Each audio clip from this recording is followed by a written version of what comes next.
Committee will come to order. Appreciate everyone's attendance here today. Do apologize with, I know, going to be a challenge with scheduling conflicts. I know on our side of the aisle, a House Republican conference that was scheduled, unfortunately, for the exact same time on the balanced budget amendment at the last minute. But we are glad to have everyone's participation with all of our witnesses. Today's hearing is a continuation of the subcommittee's examination of the serious problem of tax fraud across the country. In June, the subcommittee held a hearing on tax fraud perpetrated by identity theft and heard testimony from 3 witnesses who had their identities and tax returns stolen. This hearing will address recent developments in tax fraud and evaluate the government's efforts to identify and prevent fraud. Tax fraud is a rapidly growing problem, and identity theft-related fraud is particularly concerning. In order to steal someone's tax return, all of a perpetrator of this type of fraud needs is a name and a Social Security number. This information is then used to submit a fraudulent claim. If a victim has not filed taxes yet, the criminal is even able to steal the victim's tax return. In 2008, the Internal Revenue Service identified over 50,000 cases of identity theft-related fraud. In 2010, that number had increased to approximately 248,000. Many cases go undetected, and the actual number of identity theft tax fraud could be much higher. Identity thieves obtain personal information from many sources, including doctors' offices, school systems, and human resources departments. Some thieves get information from the Social Security Death Index and file fraudulent claims under the names of deceased individuals. In 2010, IRS paid over $12 million to people who were listed as deceased. Service members who were killed in action defending this great nation are often targets of identity thieves who use their information to steal tax returns from their families. Tax credit fraud is another growing problem. The Treasury Inspector General for Tax Administration found that in 2010, IRS issued $4.2 billion in tax credits to individuals who were unauthorized to work in the United States. IRS has not recovered that money. Additionally, TICTA discovered that IRS improperly issued approximately $3.2 billion in educational tax credits. Some of those educational credits went to prisoners. Although tax fraud is a serious crime, it is difficult to investigate or prosecute the perpetrators of these crimes. All potential cases are reviewed by the Department of Justice and must be approved before our IRS can investigate. IRS also has limited resources to investigate criminal activity and rarely investigates tax return fraud because of the average amount per return is $3,400. While this is a small number, it can be devastating to the victims who had their identities and tax returns stolen. It also quickly adds up to millions of dollars of improper payments each year that go to criminals.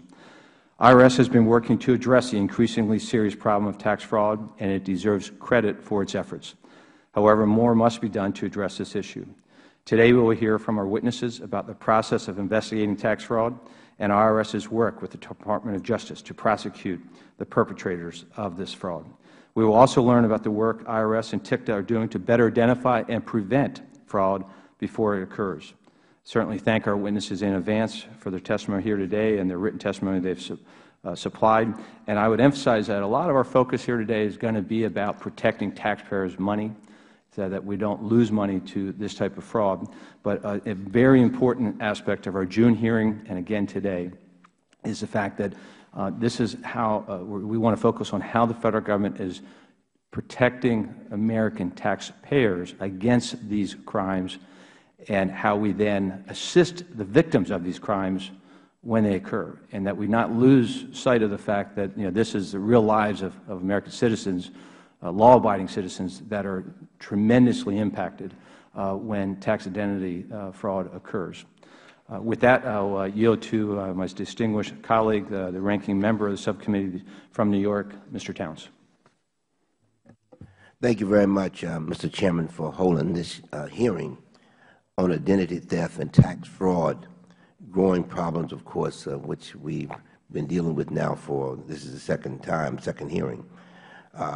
In 2011 alone, the IRS has already identified over 582,000 taxpayers that were the subject of identity theft and this is more than double the incidents from only 3 years ago.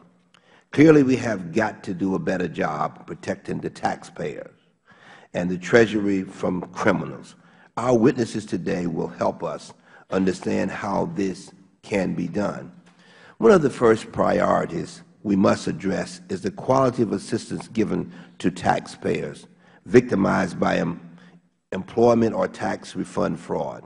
The testimony does not paint a pretty picture of how the IRS is handling this aspect of its responsibilities.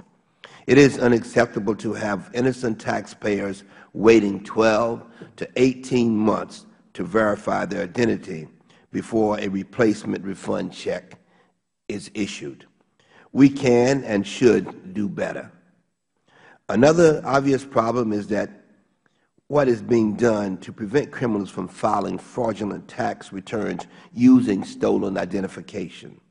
I fully understand that identities are stolen, traded, and misused in places far away from the IRS. It is also clear that neither the IRS nor law enforcement nor anyone else can predict when criminal behavior will occur or stop a criminal bent on breaking the law. However, if there are resources, both human and technological, to prevent criminals from filing fraudulent returns, every effort should be made to do so. If the IRS, the Inspector General, or the Department of Justice does not enforce the law against those who defraud the Treasury and victimize taxpayers through identity theft, there will be no deterrent or punishment for criminals. I hear of budgetary limitations, staff limitations, lack of training programs, and legal limitations that prevent more investigations and prosecution of these crimes. We cannot sit back and do nothing because of limitations. The criminals are becoming more sophisticated in defrauding the government. We have to become more creative in our solutions, because if they find out that we cannot do anything about it, that means that the numbers that we just talked about earlier will continue to increase. I look forward to the testimony today. I hope our witnesses will guide us through the present limitation to working solutions against the problem of identity theft and tax fraud. And let me just say to all the witnesses that, this committee is not a I got you committee. Some of the committees around here are the I got you committee, and they want to get you. But we are not here to do that. We want to be the help you committee, to be able to make certain that people who are having problems, that there is a solution to the problems within a quick period of time, and to prevent the problem from continuing to grow. So thank you very much, and Representative Nugent, good to see you here as well. Gentleman yields back, and certainly fully agree with the ranking member that our purpose and assignment here is to partner with our colleagues in the House, our colleagues throughout the Federal Government, and how we can well serve our fellow constituents, our joint constituents, all Americans, and to get a good result. Not to play gotcha, but to just work with you to get good results. We are honored to join with not a member of our committee, but another colleague, a distinguished member of our freshman class here in Congress, Congressman Rich Nugent of Florida's 5th District. Congressman, we're honored to have your testimony as one who's seen the challenge of tax fraud firsthand in your district, and I know you're going to share that story with all of our guests here today.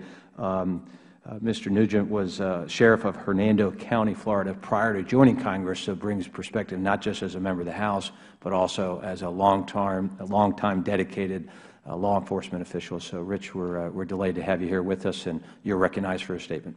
Thank you, Mr. Chairman. First, I want to take this moment to thank the subcommittee, and especially Chairman Platts and Ranking Member Towns, for the opportunity to speak here today.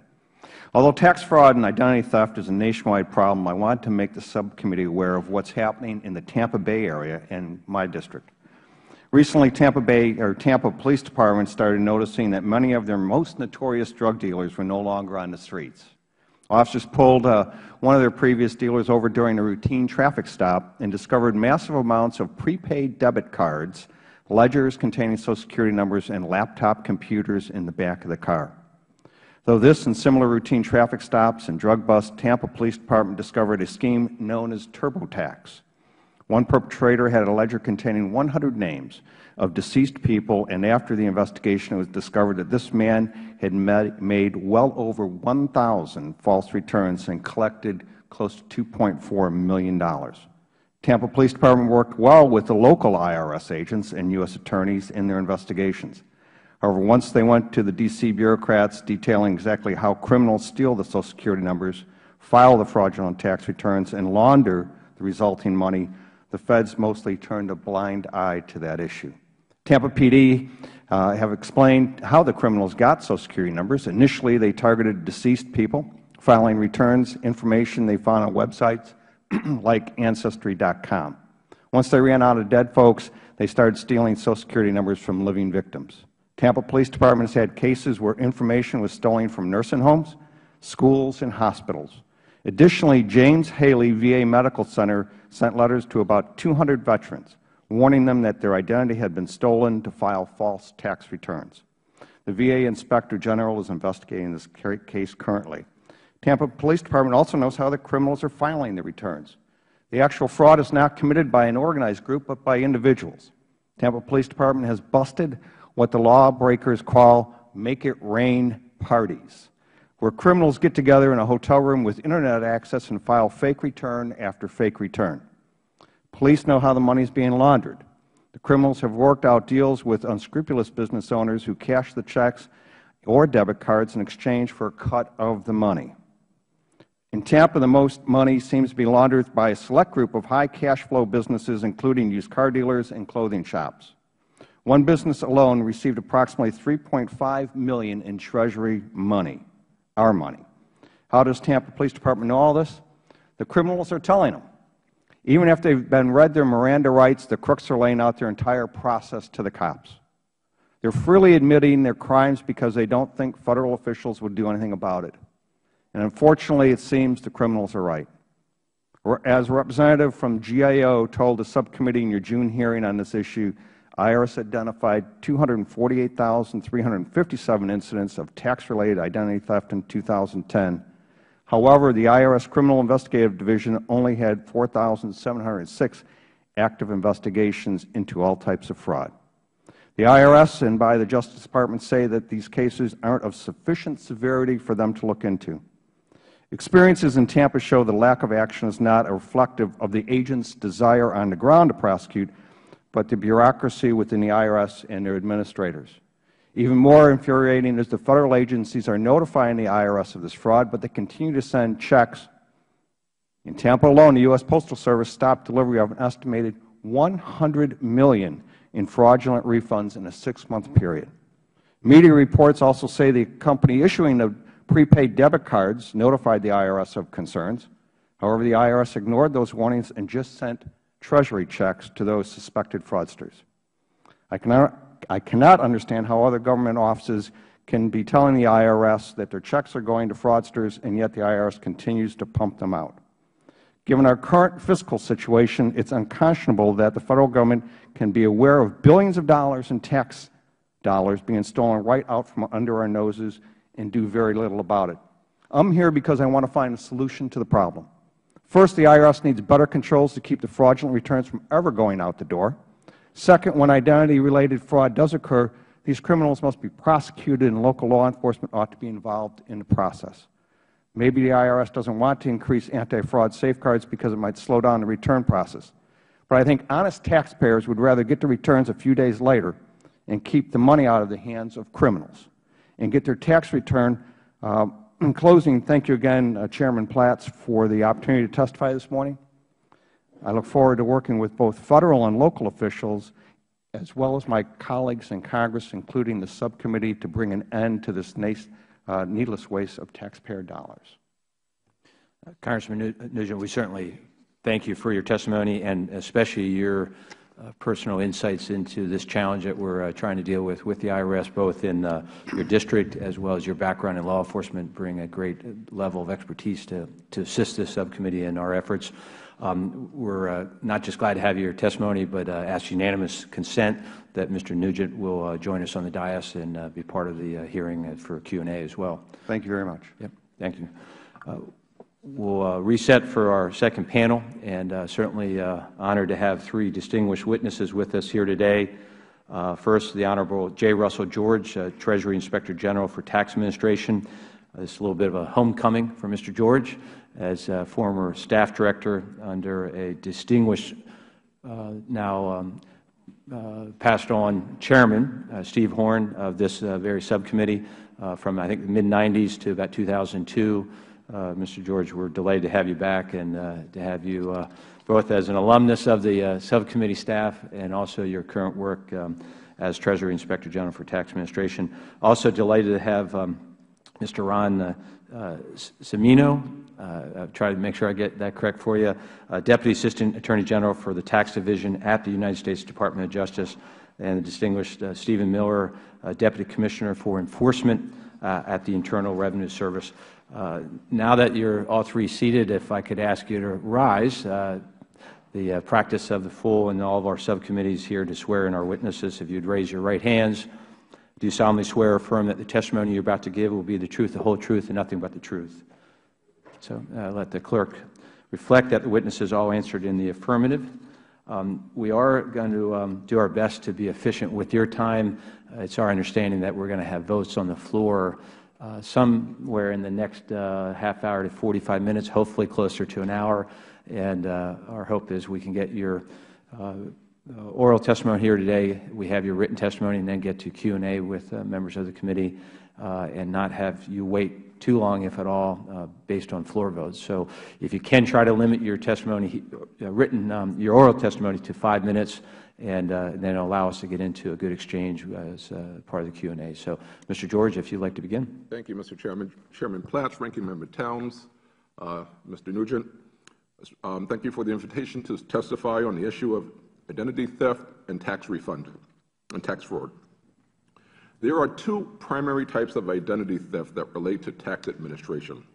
The first involves an individual using another person's name and/or Social Security number to file a fraudulent tax return to generate a tax refund, which I will refer to as a tax fraud identity theft.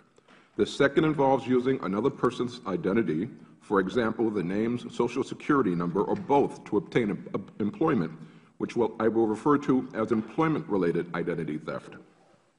In 2008, TICTA recommended that the IRS develop and implement a strategy to address both of these types of identity theft. Since then, the number of tax-related identity theft incidents has grown significantly. Although the IRS acknowledges that it does not know the exact number of opened or closed identity theft cases, as of August 31st of this year, IRS incident tracking reports indicated that the number of taxpayers affected by identity theft has more than doubled since 2008 to over 580,000 taxpayers this year alone. TICTA is currently evaluating whether the IRS is effectively providing assistance to victims of identity theft. Our preliminary observations are that the IRS's processes are not adequate to communicate identity theft procedures to taxpayers. This results in increased burden for these victims. We have analyzed recent identity theft cases and found that the IRS's process for assisting victims is very lengthy. As was pointed out earlier, a typical path for an identity theft refund case that is not complex may take as long as 18 months to resolve. Standard IRS processes and organizational structure hinder timely and effective case resolution. High telephone call demand, limited resources, and a growing identity theft inventory make it difficult for customer service assisters to prioritize identity theft cases. The assisters who work the majority of identity theft cases also work the IRS's toll-free telephone or number responding to taxpayer inquiries. Identity theft cases are not always a priority, even though an untimely case resolution could result in significant taxpayer burden as well as an improper payment. Identity theft case processing is highly decentralized, and coordination among the IRS functions is limited. Procedures pertaining to identity theft are not arranged for efficient access, they are inconsistent, and are scattered throughout the Internal Revenue Manual. The different systems used by the various functions prevent accurate tracking and reporting of identity theft workloads and their effect on tax administration. There is no mechanism or system in place to track cases in process or time spent working cases. Total time spent on a case can vary significantly, and sometimes cases can stay open for months with little or no activity as assisters answer calls or work other types of cases. In fiscal year 2011, the IRS began issuing identity protection personal identification numbers, referred to as PINs, to taxpayers who have been previously identified by the IRS as victims of identity theft. The PIN will indicate that the taxpayer provided the IRS with information that validates their identity and that the IRS is satisfied that the taxpayer is a valid holder of the Social Security number. Currently, the IRS provides the identity protection PINs only to taxpayers who have been a victim of identity theft that has affected the filing or processing of their federal tax return. The PIN is not available to taxpayers who claim to have been a victim of identity theft, but who have not had problems filing their tax returns. While the financial sector offers customers the option of providing additional protection on their accounts, the IRS should consider adopting such practices. Providing protection only after the taxpayer has been victimized does not serve the American taxpayer well. A substantial number of unscrupulous taxpayers submit fraudulent tax returns to the IRS for the sole purpose of receiving a tax refund.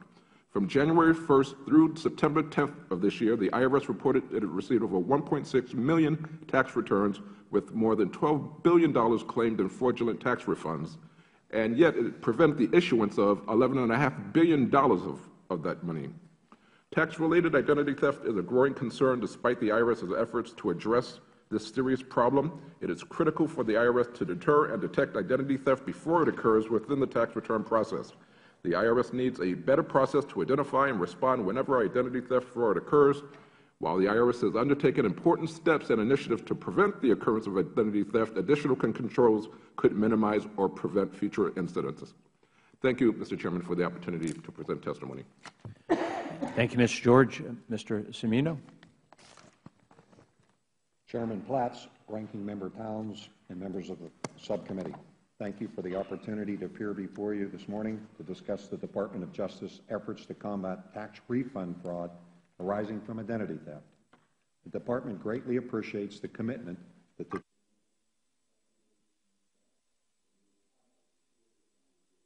Your microphone on.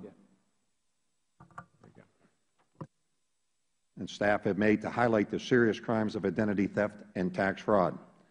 The Department recognizes the critical need to address this ever-growing problem of identity theft. Combating computer theft, including identity theft, is one of the Department's top priorities as set forth in the current strategic plan. As Attorney General has said, our core mission is to pursue justice for criminal acts, and that pursuit includes justice for victims of crime. In criminal matters involving identity theft and federal tax crimes, the IRS investigates these matters and refers them to the Department. Thereafter, the Tax Division supervises and directly prosecutes some of these matters. The Tax Division prosecutors work closely with Assistant United States Attorneys across the country to develop and prosecute these tax refund crimes. As part of that process, Federal prosecutors also ensure that victims' rights are respected. These cases are prosecuted by both the Tax Division prosecutors and Assistant United States Attorneys, either separately or jointly. This close working relationship enables the Department to share knowledge and leverage our resources in order to combat refund fraud across the country. While each prosecution may only involve a single defendant or a small group of defendants, in the majority of cases, the number of incidents and victims is significantly greater. Regardless of the number of the victims or the amount of the refund involved, the Department evaluates the merits of each case to determine whether the crime can be proven beyond a reasonable doubt. There are cases in various stages in which the Department is investigating and prosecuting perpetrators of identity theft and tax fraud. As described in my testimony, my written testimony, there are statutory restrictions on my ability to comment on the specific facts of these cases. However, I can assure the subcommittee that the Department continues to vigorously prosecute these cases to the fullest extent of the law. While prevention and early detection are always the first and best line of defense, the Department recognizes that prosecution is also a critical tool when it comes to combating identity theft and tax fraud. As Deputy Commissioner Miller has stated in his testimony, the IRS is committed to continuing to look for new and innovative ways to detect and stop identity theft. The Department is also committed to stopping identity theft. Our mission to pursue justice can only be attained if victims receive justice as well. While the Department will never be able to fully eradicate crimes such as identity theft and tax fraud, our persistence, dedication, and success in prosecuting these cases sends a clear message to those who would engage in such conduct that they will be found accountable for their actions. I would like to thank you, Mr. Chairman, for the opportunity to appear this morning, and I am happy to take any questions from you. Yep. Thanks for your testimony. Commissioner Miller. Good morning. Chairman Platts, Ranking Member Towns, Mr. Nugent, appreciate the opportunity to speak today. Over the past few years, the IRS has seen a significant increase in identity theft. Identity theft and the harm that it inflicts is a problem that we are taking very seriously. At the start, let me say quite plainly that the IRS is confronted with the same challenges as every major financial institution in preventing and detecting identity theft. We cannot stop all identity theft. However, we are better than we were, and we will get better still. We have to balance the need to make payments in a timely manner with the need to ensure that claims are proper and taxpayer rights are protected. Let me describe our current efforts in terms of fraud prevention first and victim assistance after that. First, upfront protection of fraud. In 2011, the IRS to date has protected $1.3 billion in refunds from being erroneously sent to identity thieves. And for 2012, the following is in place. Despite a very tight budget, we are adding staff in this area. New for 2012 is upfront screening filters that will improve our ability to spot false returns before a refund is issued. This includes a series of improvements for decedent identity information. For returns caught in these screens, new procedures are in place. Before any refund, we will correspond with the sender. We are issuing special identification numbers, the PINs, to expedite filing for those taxpayers whose identities have been stolen. And we are accelerating the matching of information returns in order to have a better shot at stopping the fraud up front. There are new procedures to allow us to match returns to lists of taxpayer information that law enforcement officials believe may have been stolen. We will be doing that up front. And we have improved collaboration with software developers and others to determine how we can better partner to prevent theft. In addition, the investigative work done by our Criminal Investigation Division continues, and we will increase the resources available and redouble our efforts to work with other law enforcement in this area. That is our work on prevention. We are also taking a number of actions to help victims of identity theft. We are implementing new procedures and adding staff to resolve cases faster and minimize the disruption to innocent taxpayers. Newly formed special units will do this work. The PINs I spoke about earlier will assist the identity theft victims in filing future returns. Next week, we begin the process of issuing more than 250,000 such PINs. We have also updated training for our telephone representatives and developed training for all other public-facing employees. Outreach to the public will continue as well. Let me conclude. Our work here is critical. We see identity theft as affecting the way people view our agency and, as importantly, as eroding people's view of their obligation to pay taxes. We cannot be lax in stopping fraud, and we must improve our treatment of victims. I can't tell you that we are going to beat this problem in 1 year. But I can say that our work in 2012 is a solid start and not the end of our efforts. And obviously, I'll be happy to answer any questions. Thank you, Commissioner Miller. I yield myself 5 minutes to begin the questioning. And again, thank each of you for your testimony. And as we work jointly to try to address this growing problem and better protect American taxpayers and to prevent American citizens from being victimized. And I want to start with the issue of how we're assisting victims. And Commissioner Miller, you and I have spoken about this issue prior to this hearing, as we did with the Commissioner back in June, that we recognize that we're talking about criminal acts here and the victims of crime. And I'd be interested in, I guess, first, your response, both here today and in the written testimony of the Inspector General, when they look at a typical way that a victim of identity theft within the IRS has been handled, where they first learn of it in February, report it, and then work their way through. The Inspector General kind of references what they see based on their findings, a typical case where the law-abiding citizen, when they go to file their return in February and finds out somebody's already filed a return under their name and Social Security number, that they work through February, April, July, September, October, November, December, and January as a typical response till that person's case is resolved. My understanding of the standard procedure is that when one of these cases comes to light in February or March, that is basically put into what's called the duplicate case or filing system and basically set aside until at the earliest sometime after April 15th when the filing deadline hits. That's not giving much priority to the victims of crime, which is what we're talking about here. So I guess, Commissioner Miller, your response of how you assess the Inspector General's review and what we are doing to change that, because that's not an acceptable level of response. So let me, and I agree with the presentation that you've just given. Let me break this up into about 3 pieces. First, as to Mr. Russell's report, we have not seen his actual report yet.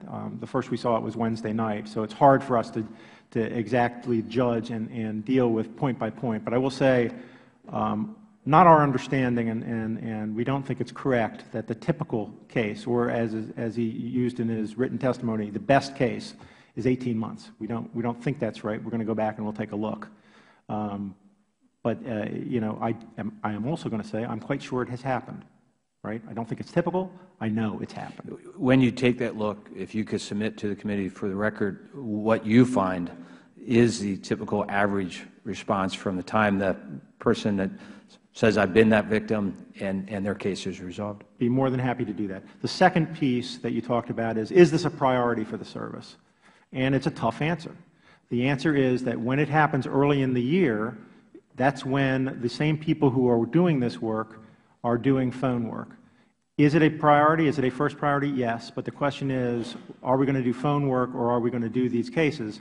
We need to do a better job going forward of doing both. That's a resource issue for us, to be blunt. I think probably in 2011 we did more phone and less paper.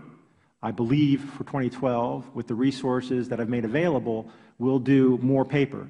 There's still going to be resource shortages, and while we will try to get to this work, there's an awful lot of work that goes on during that time frame. We need to process returns. We need to deposit checks. We need to answer the phones. And our phone level of service is not something that is something to wave the flag about either at this point due to resources. We're down to 7 out of 10 people getting through. And next year, or this year rather, in 2012, it's likely to go down from that. So we have some tough choices to make up front. But I will tell you, we're going to do better this year. We've made more resources available to work both of these things.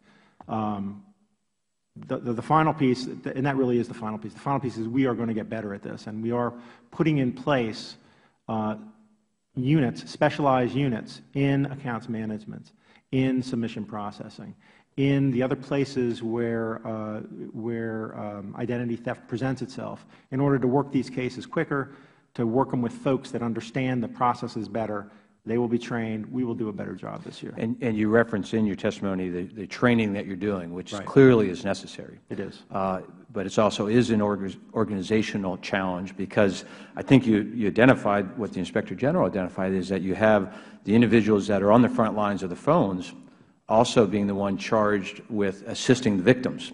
And so to meet the needs of the phone calls, you're in essence setting the victim's assistance aside. And as the Inspector General referenced, the duplicate function, so that it's treated as just a duplicate case and not given a priority. And I guess, as I've shared with you previously and again today, when it comes to a victim of a crime, we need to make that a priority. And I don't think we're adequately doing that. I think you understand the importance of that and the training that you're doing. I commend you for that approach. But I think it is an organizational structural issue here, that you need to have a victims assistance unit that is not worried about meeting their other obligations over here, but is focused specifically. These are law-abiding citizens who are trying to comply with, as we all know, a very complex tax code. We bear the blame here in Congress for that. But they're trying to do their part. And then they get victimized, and we need to do a better job of assisting them. And a quick follow-up, and then I'm going to yield to the ranking member. I know I'm over my time. But if you assume that we're even close in the Inspector General's findings, it's identified in February, and it's the following January or so until it's resolved.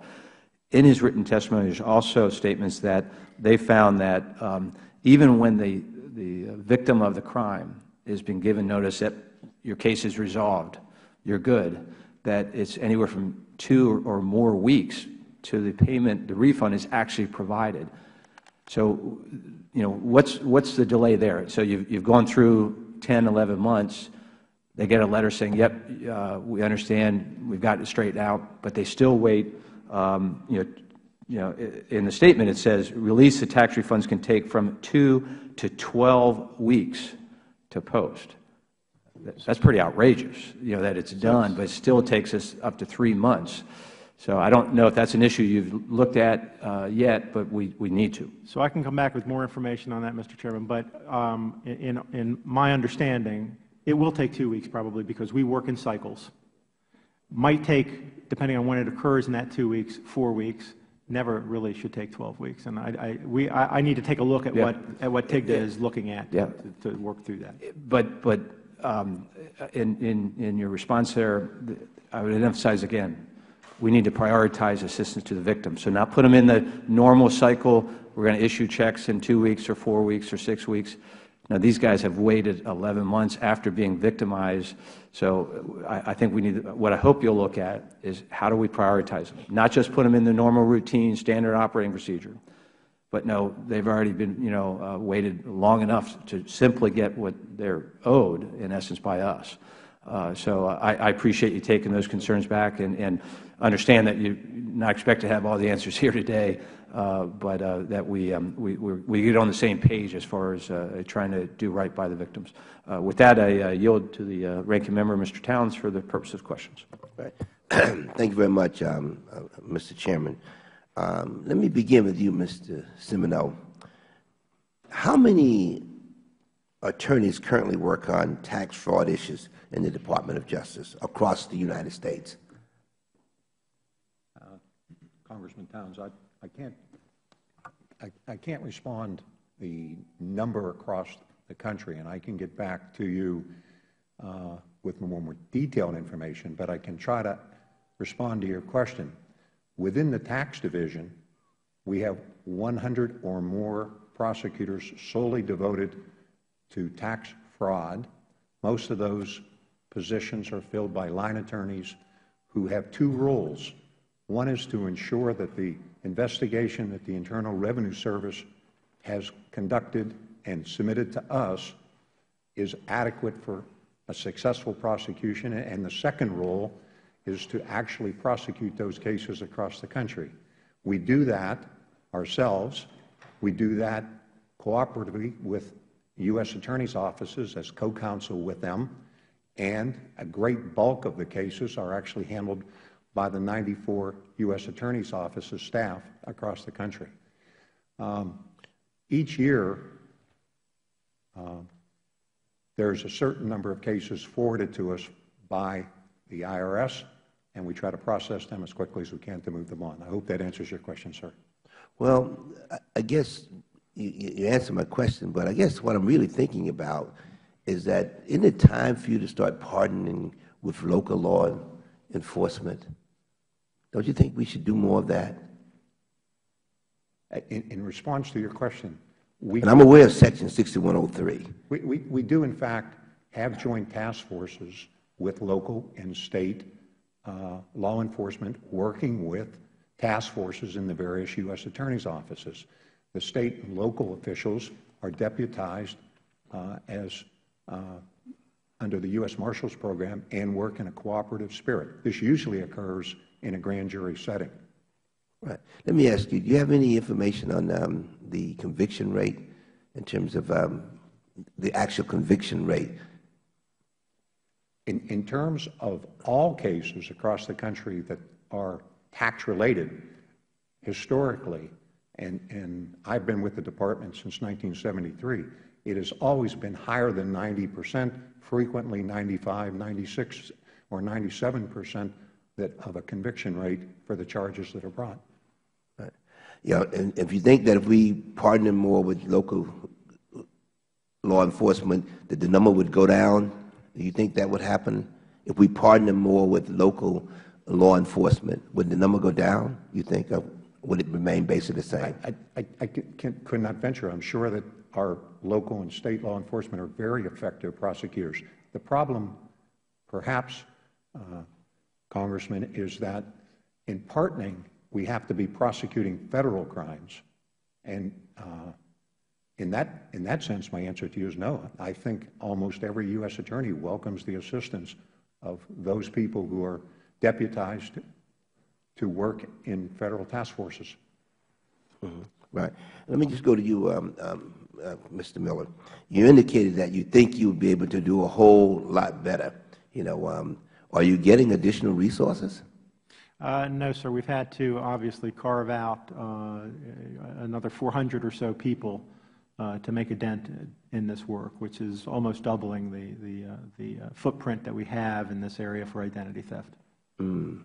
You know, I'm concerned that, you know, when you take from somewhere else, that something else happens, you know, right. And that's my concern. So it seems to me that we need to take a serious look and evaluate, maybe listen to the testimony from Representative Nugent, that maybe we need to increase the amount, you know, of investigators to be able to, and we might be able to close part of the deficit, because I'm certain that if you would analyze and bring in more people on and them going out dealing with fraud and abuse, and I think that who knows, that we might make a profit.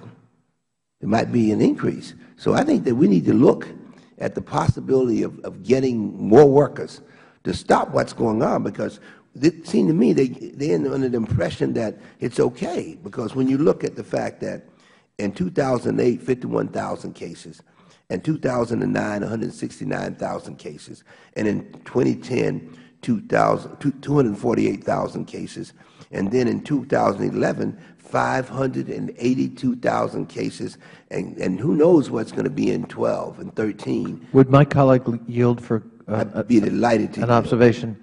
I couldn't agree with him more.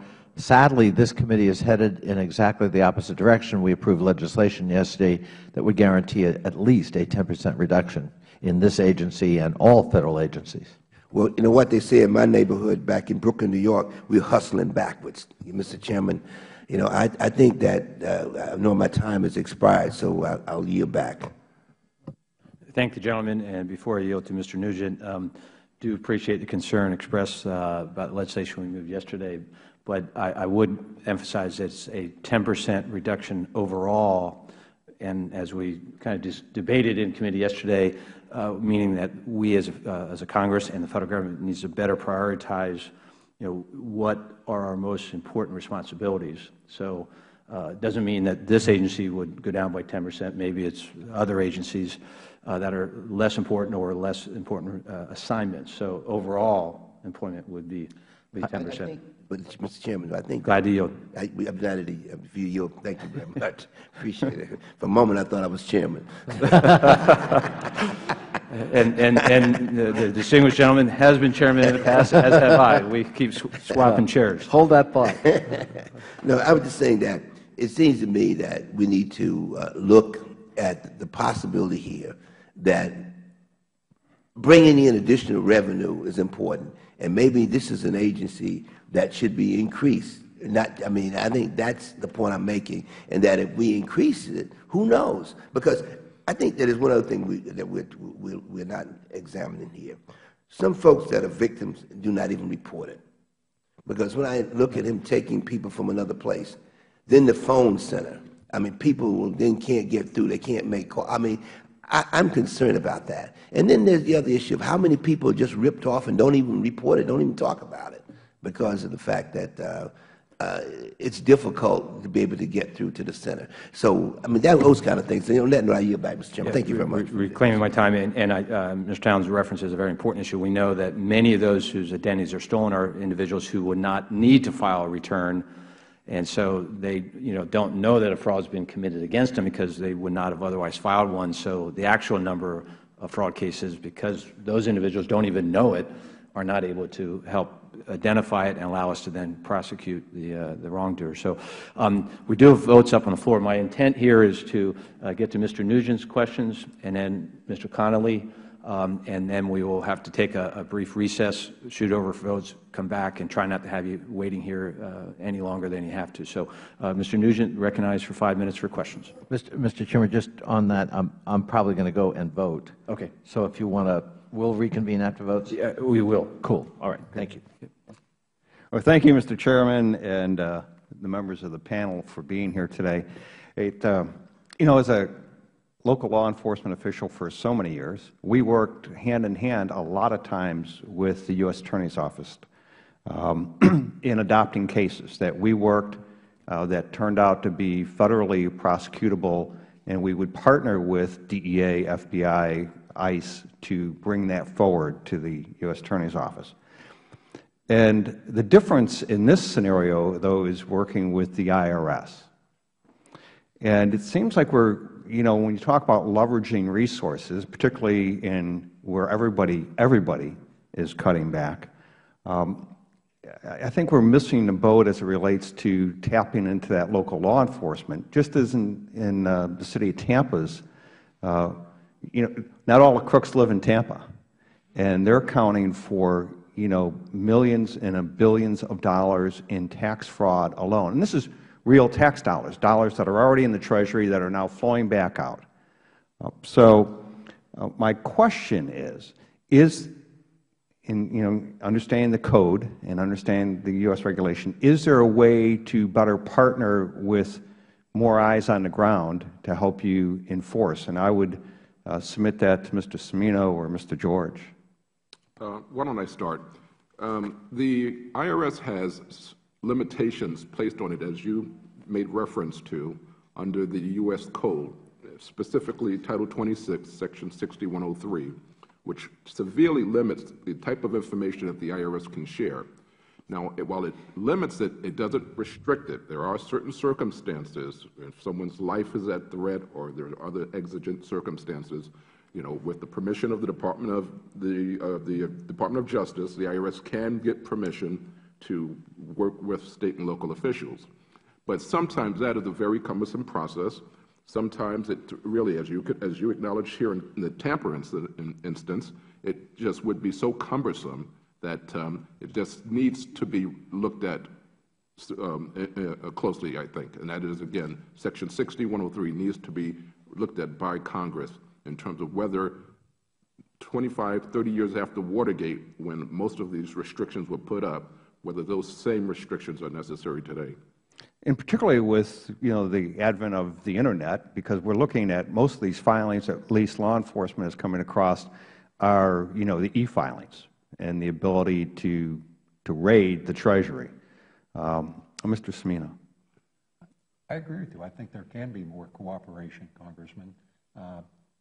We do have in cases Microphone on. mentioned. Mr. Semina, will you turn your microphone on? As I mentioned in response to an earlier question, there is a procedure in place when there are federal grand juries involving widespread crime that local law enforcement are deputized to work within the grand jury under the direction and aegis of the U.S. Attorney, but that is for federal crimes, and we certainly can explore whether that can be used more effectively in this area. Mr. George, you had mentioned that in looking at the legislation, I guess to more massage that while respecting taxpayer privacy, which is a huge concern for all of us, but at the same time protecting the U.S. Treasury from being raided. So what you're asking, or what you're saying, is that we absolutely need to look at how we can do through legislation help from a local law enforcement perspective to Mr. Cimino and the U.S. Attorney and the Tax Division. Yes, and I should have actually, Mr. Nugent, prefaced my earlier response by pointing out that the Secretary of the Treasury has delegated tax policy to the Office of Tax Policy. So I'm not speaking on behalf of the Department in terms of advocating, substantive tax policy changes in this area. But the ironic part about 6103 is that even the alleged cheater can be protected because the IRS is unable to share, unless certain circumstances exist, information about that person's tax return. So if you have two competing taxpayers in the instance we're discussing here, someone who has taken the persona of another person, until the IRS figures things out, their hands are tied in many respects unless someone consents. The taxpayer can always consent to the release of his or her information. But this is a very cumbersome area, as I said before, and it needs to be looked at again. And one last, just to follow up, is as it relates to the front end of this, obviously if you can shut the spigot off, it would obviously then reduce a burden on investigators, reduce a burden on U.S. Attorney's Office and the courts. So I would suggest to you that we need to do more, specifically as it relates to shutting the spigot off in regards to trying to, we push out the returns as quickly as possible, but on the same token, as the Chair had mentioned, once it's identified the real taxpayer trying to get his return is through a laborious process to get there. So I would suggest or recommend that the IRS really come back with a plan to Congress, and particularly to this committee, as to how you're going to do that. Thank you, Mr. Chair. I yield back. The gentleman yields back. We're going to try to get a few more questions in before running over for the votes. I think, Mr. Towns, you're going to head over. Yeah, and I'll take another round, and then I know Mr. Connolly coming back, and Mr. Towns. I want to follow up, Mr. George, when you were just talking about the challenges that Mr. Nugent raised, and as you referenced, that even the perpetrator of the crime then has to give permission for anything related to their conduct in committing that crime is still protected. Is that a possible amendment to the existing law, where we're balancing privacy issues here, but once the IRS is able to certify, yes, this person, the lawful citizen who finds out in February, hey, somebody already filed, they come in, they present all the documentation, Social Security card, other ID, whatever they need to do in the affidavit, establishing that I am the legitimate, John Smith, and that's been established, and the IRS is able to confirm that and certify, yes, you are, that would then trigger within the law that the information of the perpetrator of the identity theft is no longer protected and does not have to give permission. Is that a way of trying to get to the issue of where the information can be shared to make it easier to prosecute? The short answer is yes, once this process is played out, but it's during the course of it that it's really, sometimes nonsensical or counterintuitive. And it would need, as we talked earlier, Commissioner, that to really expedite that process of who is the lawful taxpayer here, the sooner the better, as far as then trying to go after the wrongdoer. But that ties into the overall complexity of the process that you made reference to when you're addressing Mr. Miller earlier. There's no question that it's very complex and cumbersome for the average taxpayer in this predicament to get this matter to the point where that determination is made. And so the IRS, they literally have about 16 different divisions within them that handle these types of cases, these types of allegations.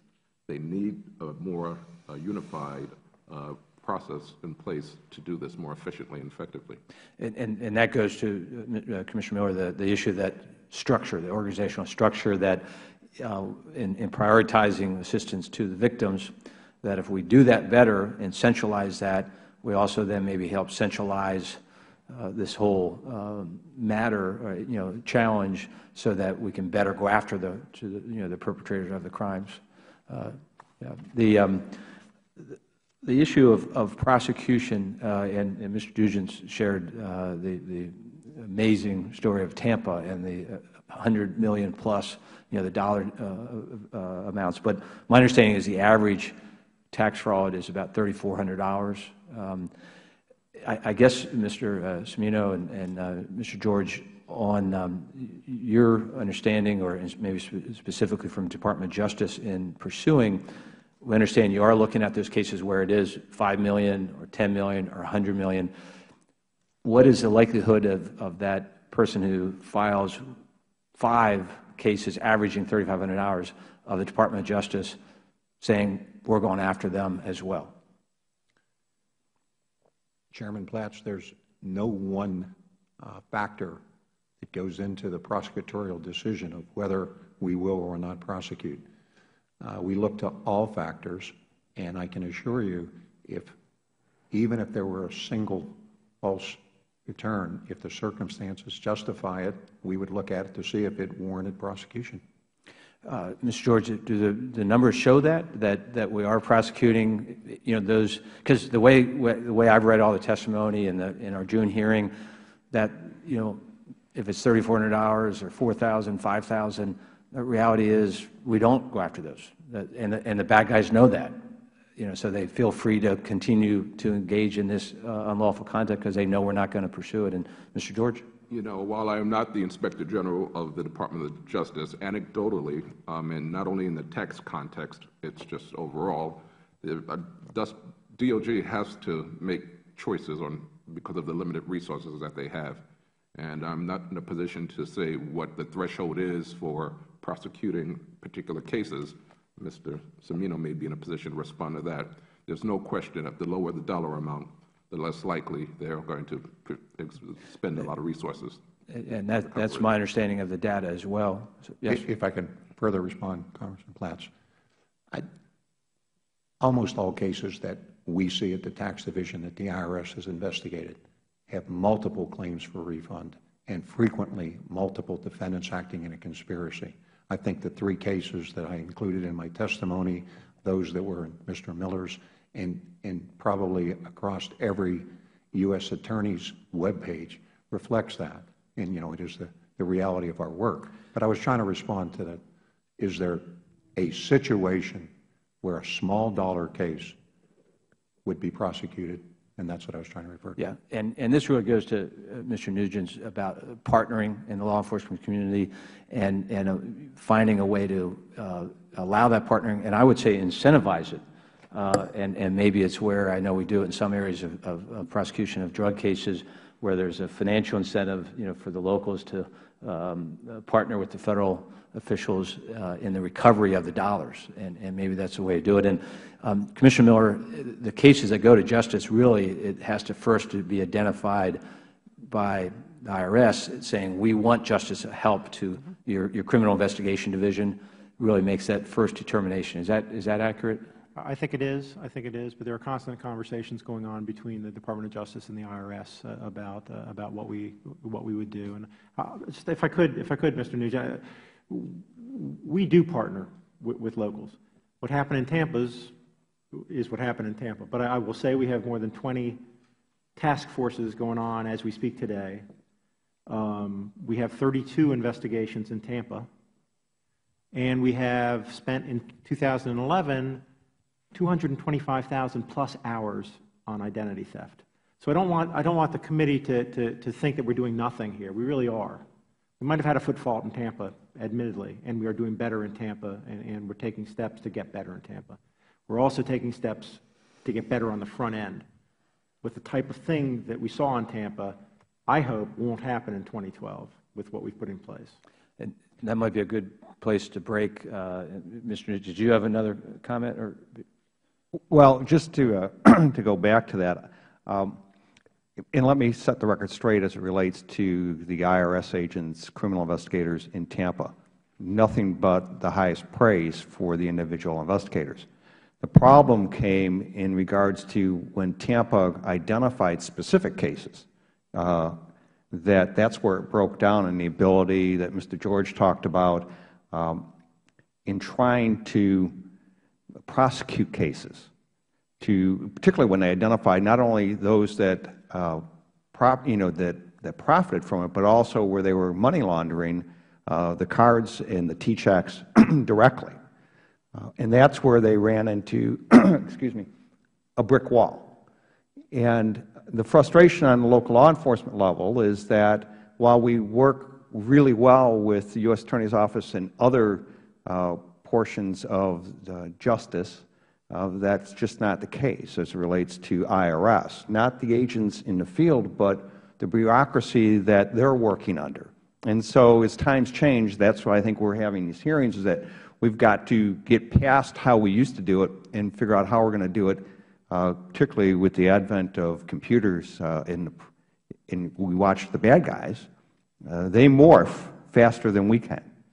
Agreed. And so I think that's where we need to move forward as a committee, but also as a Congress. And certainly, Mr. Nugent, look forward to working with you on the issue of what legislative changes we need to look at in giving more authority and power. And thank you for allowing me to sit up on the dais with you and allowing me to testify in front of you. Well, we're glad to have you, and your knowledge as it relates to your district really gives us a good working knowledge of how to better protect what happened in Tampa not happening again. And again, we do look forward to working with you. Thank you. We are going to recess to call the chair. We've got 2 votes, so hopefully we'll be over and back in about 10 to 15 minutes max. We are going to be limited when we come back again, but we'll try to wrap up in that next session because there will be another round, actually several more rounds, so we don't want you sitting here all day waiting for us. But I know Mr. Connolly is coming back, Mr. Towns. I know when I come back to get to a little bit what we started on, which is the preventive efforts up front, and so we don't have to worry about assisting victims if we can prevent them from being victims, and so I think that's where we'll pick up when we come back. So this hearing stands adjourned, or I'm sorry, recessed to the call of the chair.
vote, the ayes are 234, the nays are 177. The previous question is ordered. Question is on adoption of the resolution. Those in favor say aye. Those opposed, no. In the opinion of the chair, the ayes have it. Mr. Speaker, I request yeas and nays. Yeas and nays are requested. Those favoring a vote by the yeas and nays will rise. Sufficient number having arisen, a recorded vote is ordered. Members will record their votes by electronic device. This will be a 5-minute vote.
On this vote, the ayes are 238, the nays are 100 and...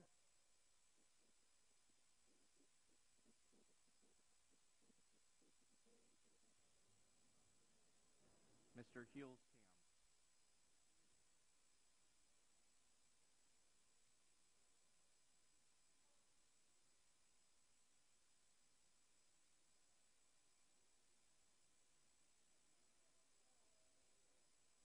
Mr. Huelskamp votes aye.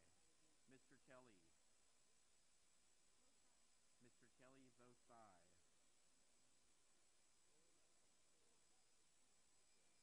Mr. Flores.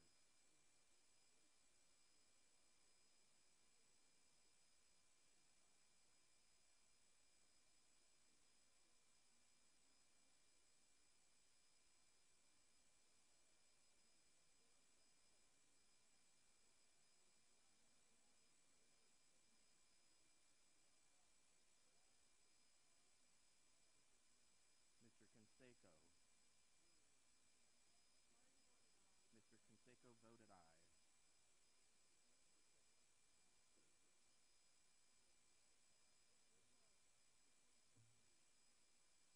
On this vote, the ayes are 244. Mr.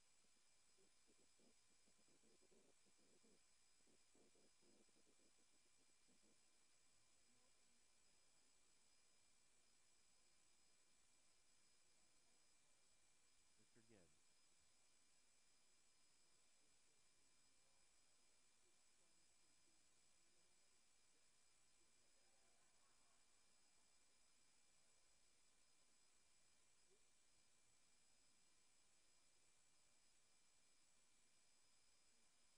Mr. Gibbs votes aye.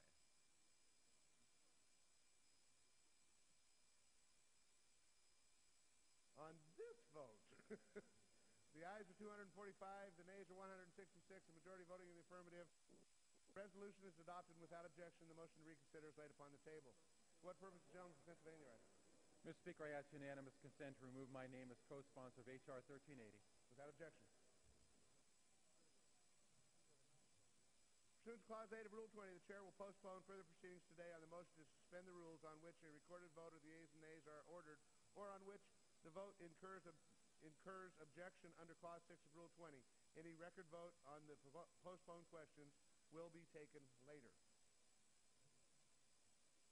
For what purpose does the gentleman from New Jersey seek recognition? Mr. Speaker, I move to suspend the rules and pass H.R. 3321.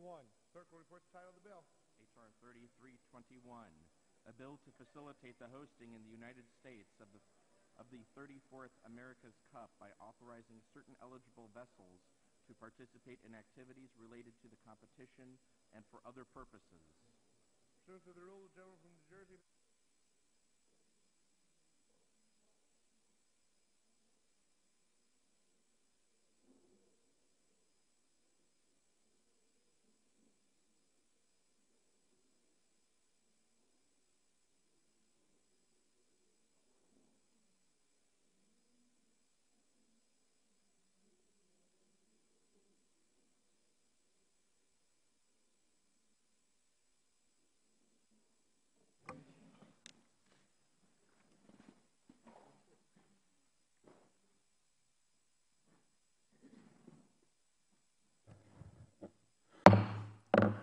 Hearing stands reconvened. Appreciate our witnesses and everyone's patience while we got my exercise for the day running over and back. So as I referenced before we recessed, I want to get into some of the efforts of prevention. And Commissioner Miller, one of those issues regards the issue of e-filing and the impact that it's had in a wonderful way, as one who does e-file myself, that expedited refund process.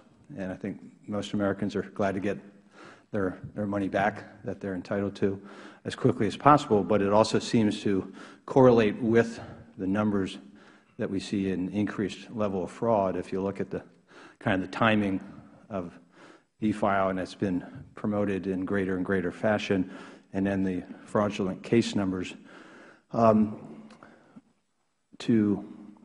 In the Inspector General's testimony, there's reference to what you have to do to be able to e-file. and reference to the information that has to be provided. And one of those issues was your prior year's adjusted gross income.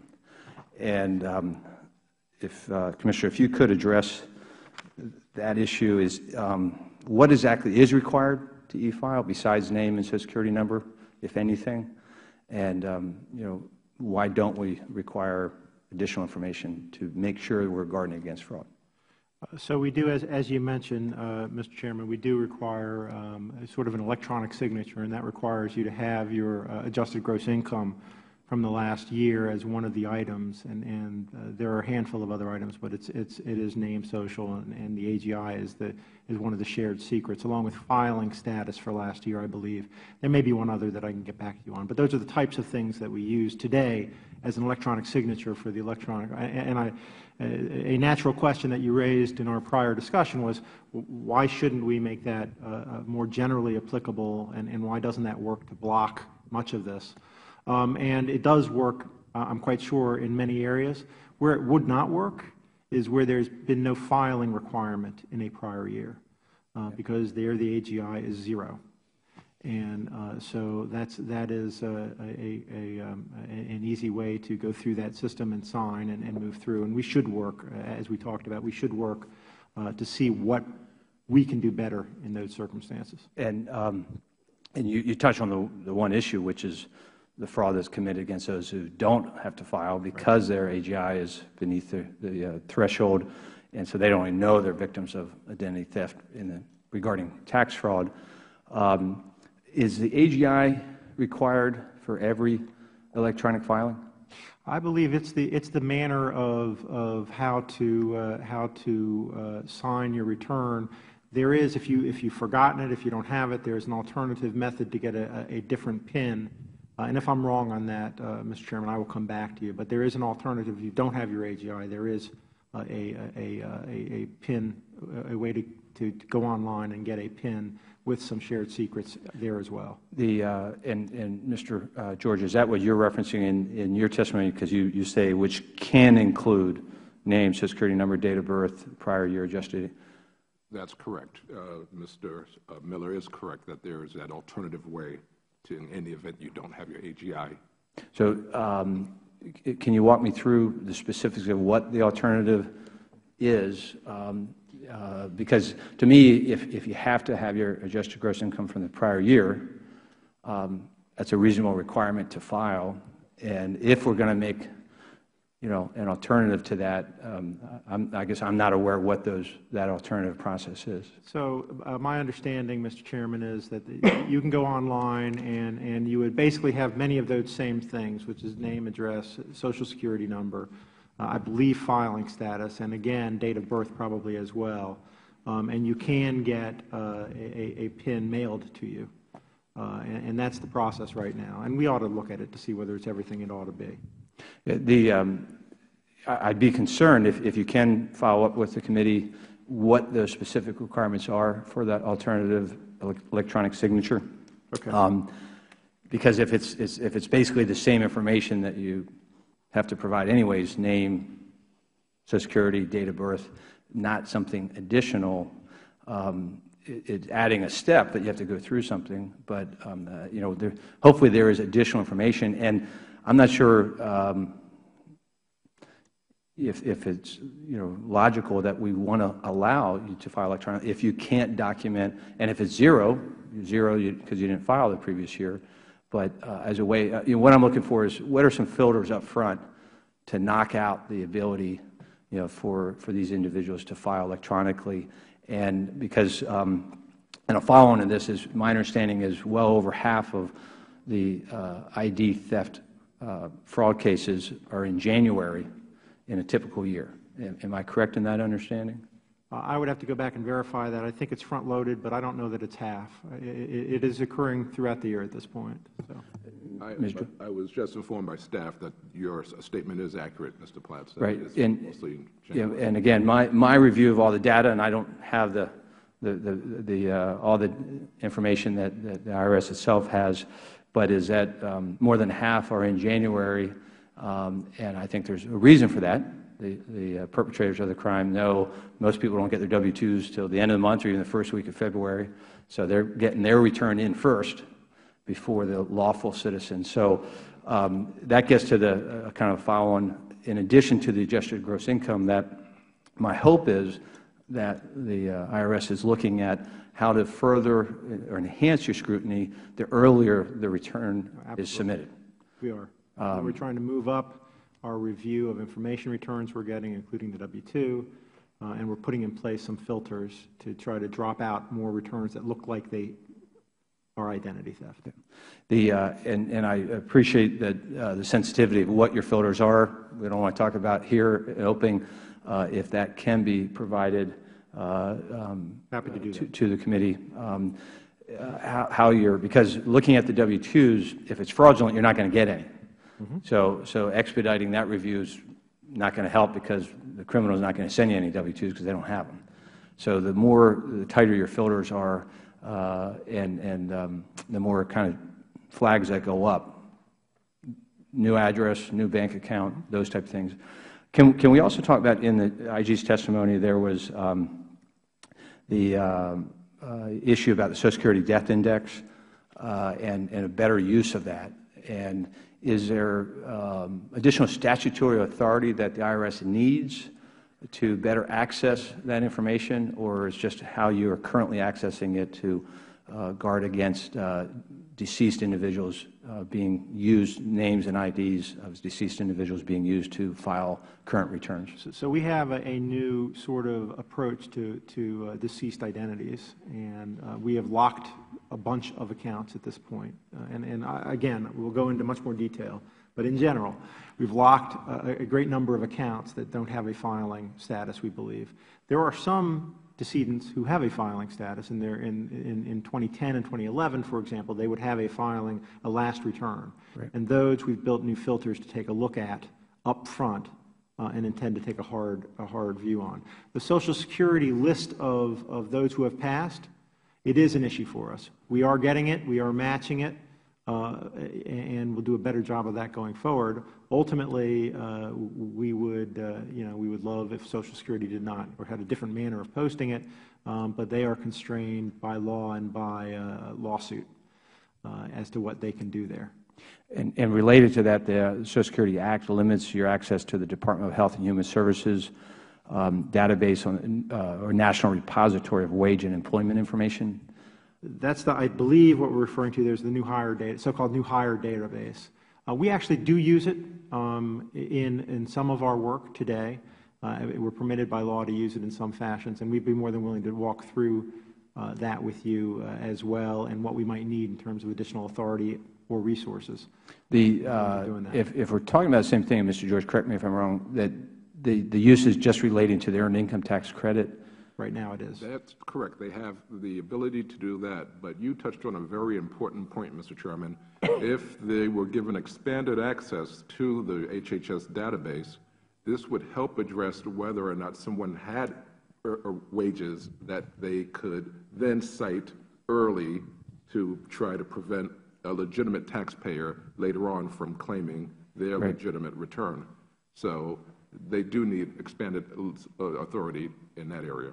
And Commissioner Miller, that's a perfect example of how, in reference to Mr. Towns' opening statement, how we want to partner with you, with the IRS, with the IG, with Justice, is in identifying, because I want to emphasize, I know there's a very, very good faith effort being made by you, by the Commissioner, to combat this challenge. And some of it's resources, some of it's authority. But where you need additional resources or a reallocation of your existing resources, additional authority, we need to hear that. And so we welcome that feedback of how we can partner with you, in this case specifically with statutory authority, to allow you to have that information that allows you to better up front prevent the fraud from occurring. We would welcome that discussion. Yep. Yield to the gentleman from Virginia, Mr. Connolly, for the purpose of questions. I thank the Chairman and welcome. Mr. Cimino, by the way, from New England? No, I'm from, excuse me, Congressman, I'm actually from Pittsburgh, sir. Pittsburgh, okay. Fully rounded out. Good for you.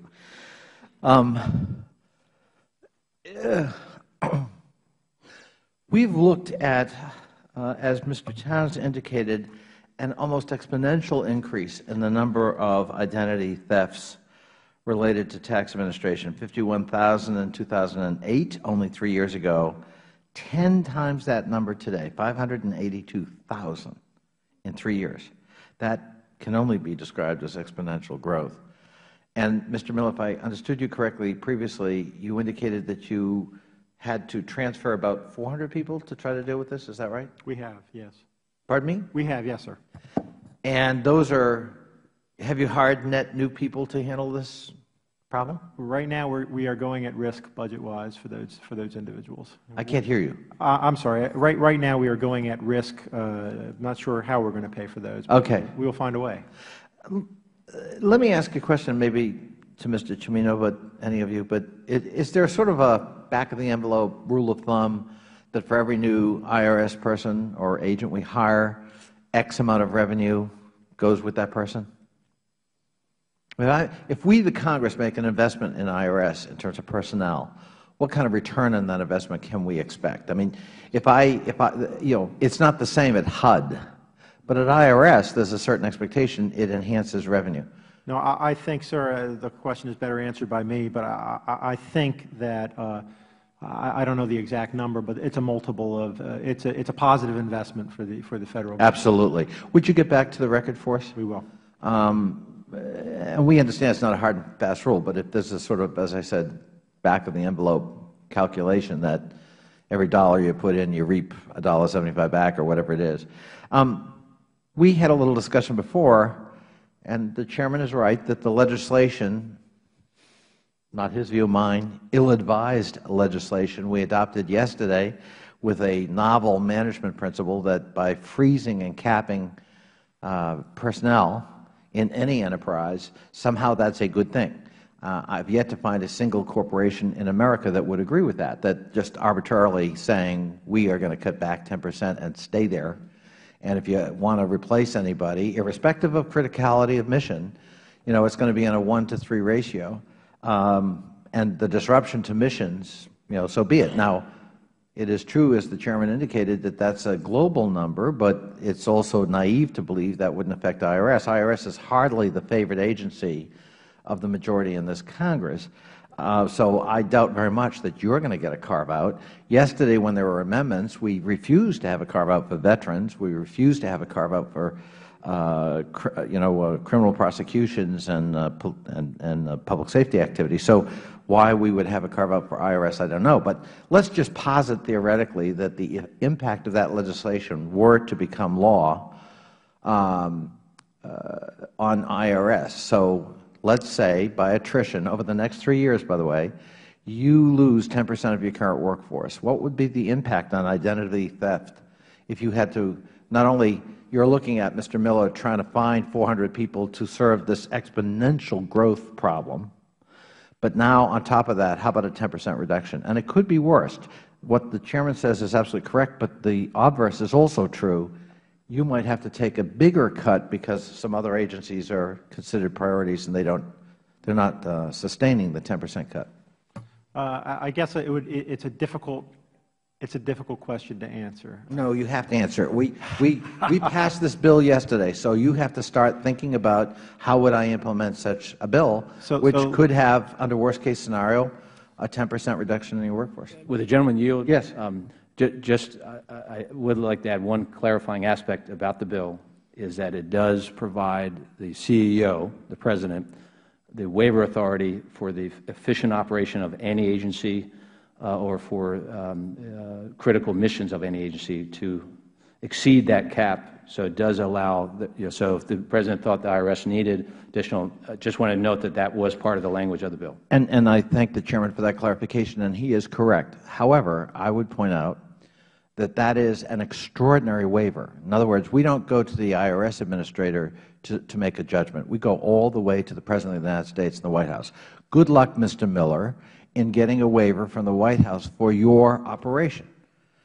Gee, we need 10 extra people, Mr. President. Will you sign a waiver so that we get around this provision in this law? I think that's extraordinarily high level, and I think, frankly, it doesn't really solve micro problems like the one we're dealing with here, even though they're growing exponentially. Mr. Chairman, I know my time has expired, but I wonder if you would just allow the witness to answer the question, and then I'll be done. Thank you. So obviously a 10% cut would be a material reduction in our force. And that's happening already, by the way. Mr. Miller, time is limited. Of course that's true. So that's self-evidently true. My question is, what does this do to your mission, given the fact that we've had a tenfold increase in 3 years in identity theft with respect to tax administration that you're trying to deal with? If we have a 10% reduction in the workforce, how would that affect your ability to deal with this exponentially growing problem? We will have to decide where we take those cuts, Congressman, and I don't know whether they will be in the identity but presumably, theft area, but we will have to take cuts. That's correct. Yes, and presumably that would impair your ability to respond to this growing threat. It'll force some very tough choices, no question about that. Thank you very much. Thank you, Mr. Chairman. The gentleman yields back, and we do have just a difference of opinion on what the bill means, and as one who believes it means we, Congress and the President, need to better prioritize where we put our resources, and enforcing our tax laws is one of those priorities, but respect the gentleman's opinion. But I think the gentleman started to say that you've had a reduction, right. And I would hazard to guess that that's related to advances in technology in the last, say, 10 years, that because of technology and computers, a lot of what we do today when we talk about filters is not manual review, but electronic review of data. Well, yes and no, Mr. Chairman, because taxpayer rights are such that I can't just look at a return on the computer and say it's a bad return. There's always a treatment stream after that that involves a person. Absolutely, but that initial review maybe is done electronically as opposed to manpower. So most of it is electronic at this point. Some of it is manpower, but certainly the back end of it, which is once you find it, you have to do something with it. As we talked about with the victims and everyone else, right. It needs to be worked to ground by people. Absolutely. I appreciate it, especially when you get into that type of detail. So yield to the ranking member, Mr. Towns. Mr. Chairman, we have a vote on, so I'm going to not ask my questions to be answered at this point, but to ask them to respond to us in writing, if that's okay with you. IRS can't give information even to states or local law enforcement that may be investigating or prosecuting identity theft crime under a state criminal statute. Each of the officers represented today has to deal with this law. So if I could get you to respond to these questions in writing for me, I would appreciate it. My question is, why is this law that was enacted to deal with crime 40 years ago still preventing the prosecution of new escalating criminal schemes? Number two, what would be an appropriate legislative response to certain sections of 6103 provisions that can enable you to do your job of stopping these crimes more effectively?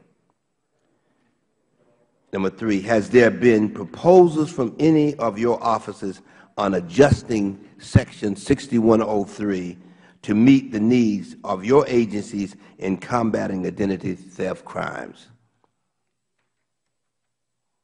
And the last one, what consequences, both negative and positive, would such a legislative remedy have?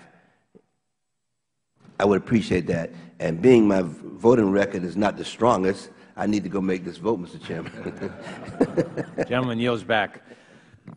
Going to try to wrap up with three main areas here, and then we will conclude the hearing and appreciate the additional information that will be provided in writing. First is on the issue of the reference of $4.2 billion in fraudulent child tax credits, and it's my understanding that the IG is identifying those as paid to individuals here illegally. Is that correct, Mr. George? Well, I would say paid to people who use I-10s, not Social Security numbers, and our research has indicated that most people who use the I-10 are not in the country legally. Okay. So a high propensity of these are likely illegal, here illegally. That's a reasonable conclusion. And my understanding from your written testimony is that of that $4.2 billion number that you've identified, that to your belief that none of that's been recovered. Yes, that is correct, sir. Yeah. Commissioner Miller, anything you can share on efforts to, we're talking not even millions now, but billions of dollars of fraudulent payments, taxpayer funds that have gone out, likely to illegals, and obviously, there's individuals who are intentionally, violating the law to seek that money. But is there an ongoing effort to recover it? And if so, what success are we having? I think we will get back to you more fully in writing. I don't think we agree with the number to start with.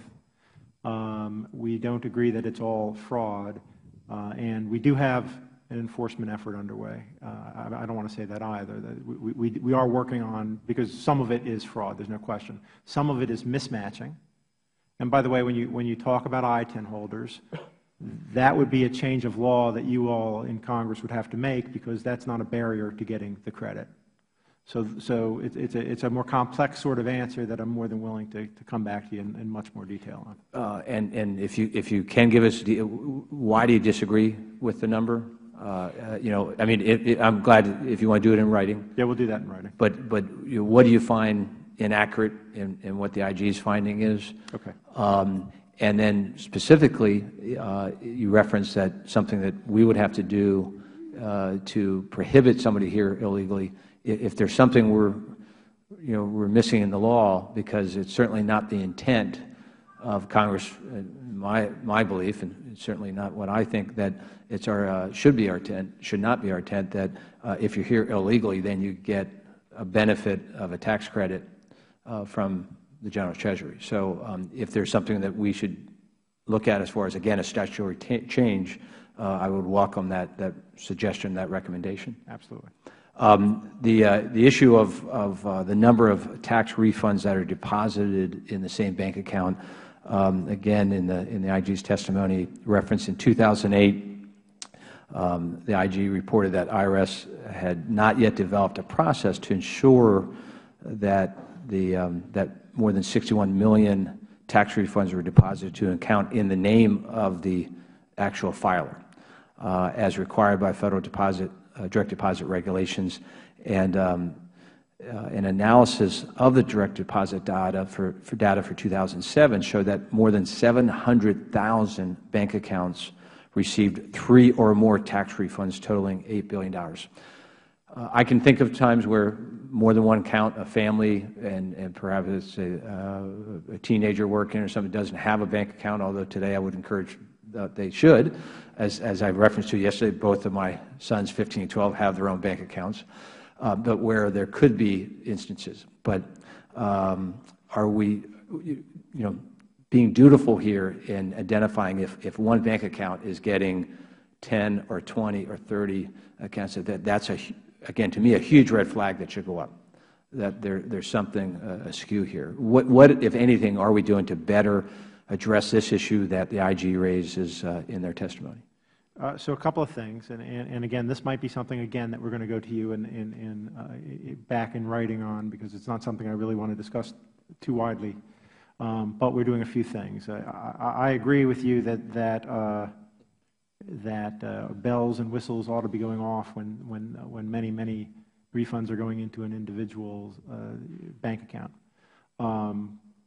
That said, there's no legal barrier to that, I don't believe, but we ought to be doing a better job of tracking it, and we are going to do that going forward.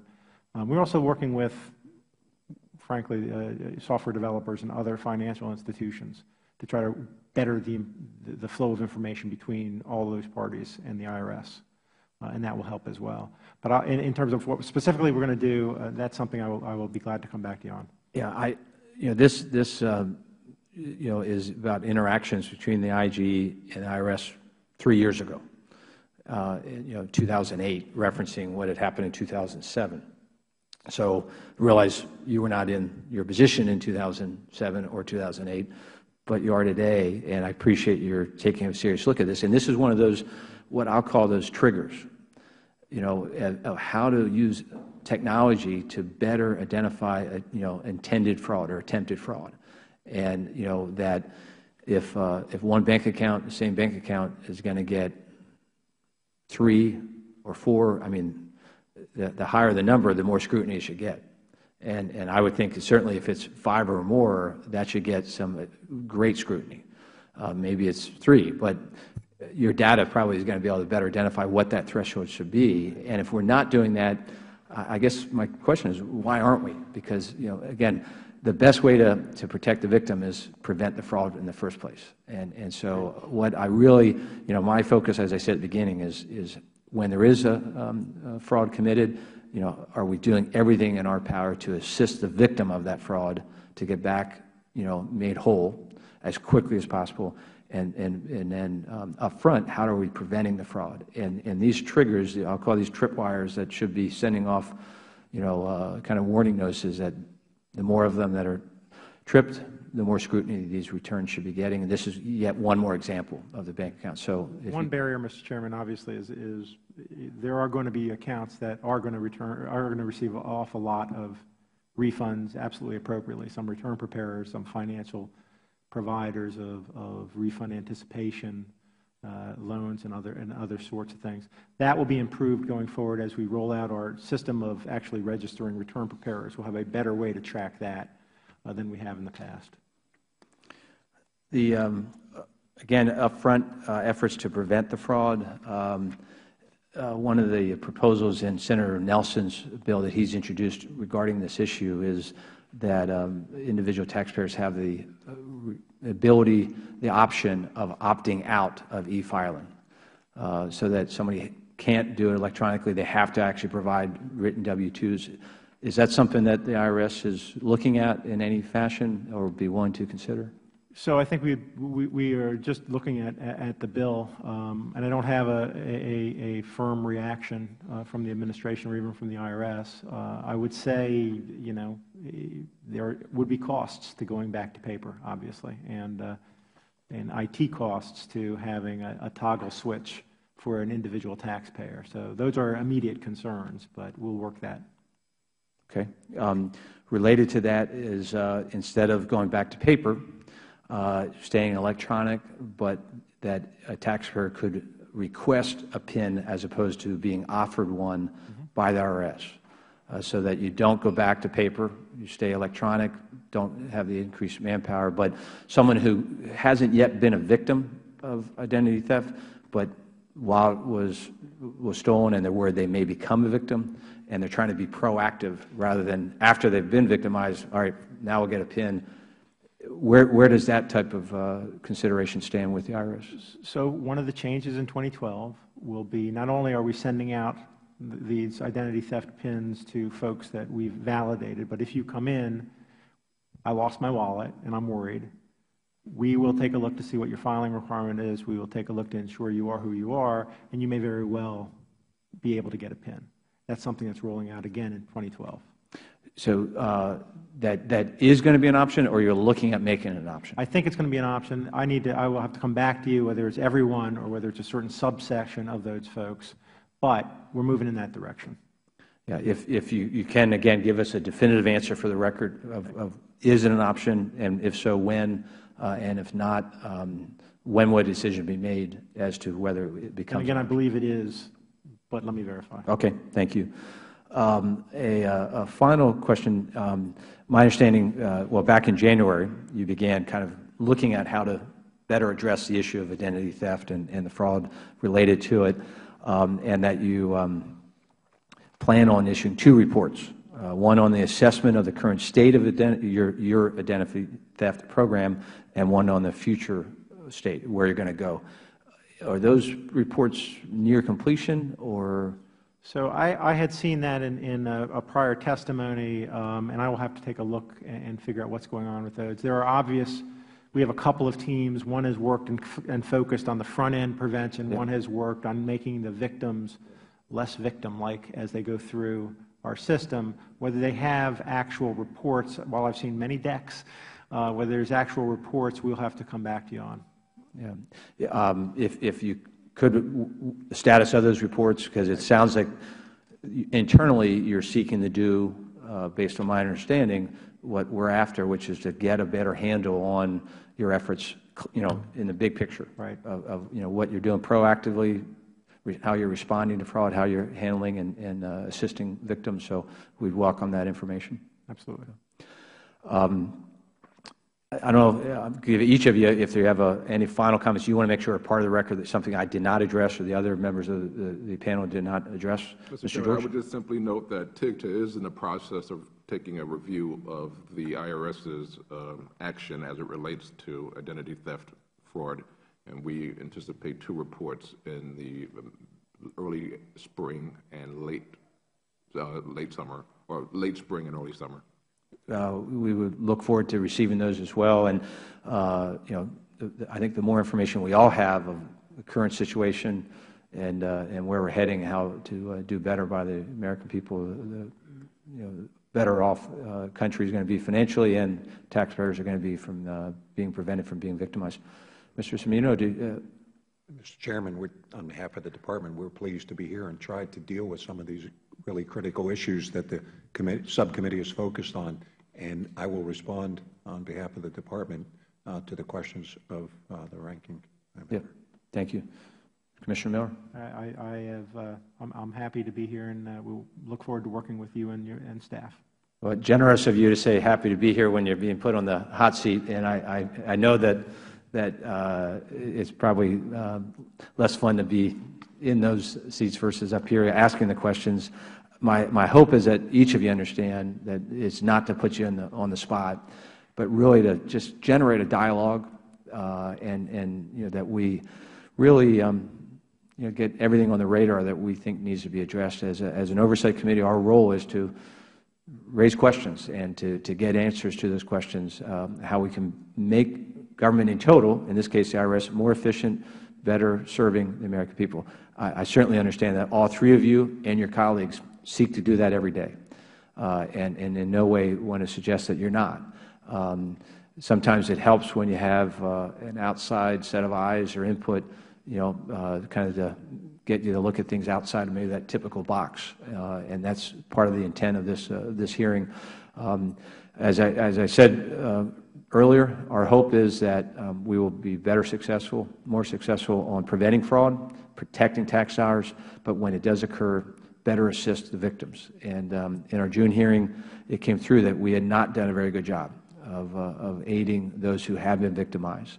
And we clearly need to do much better while protecting the tax dollars of all Americans. So we'll keep the record open for 14 days for the additional information that you're going to provide.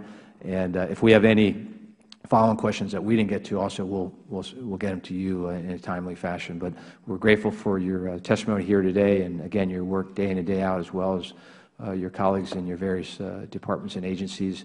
And we know we're on the same team trying to do a good job for the American people. So, this hearing stands adjourned.